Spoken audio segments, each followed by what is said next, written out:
right, today we're going to bring a chandelier, a little small chandelier for a side, all right, for the entrance or your kitchen.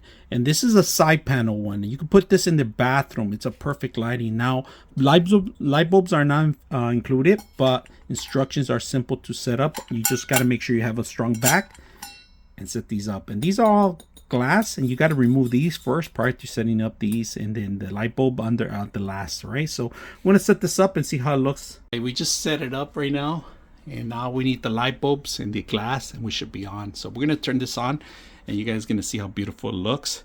It could be for your kitchen, your bathroom, any kind of fixture. So let's go ahead and turn it on right now in a bit. All right, here's the final product, guys. It took me about 15 minutes to put together, but if you're going to put it right over your mirror, look at that nice effect it gives you.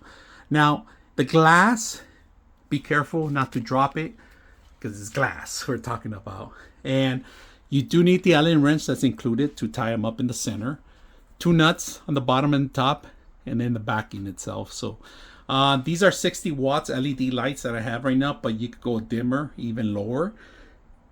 Now, the whole structure itself, there's 2 ties, neutral and live together. You had to tie them up together, and then 1 center piece in there.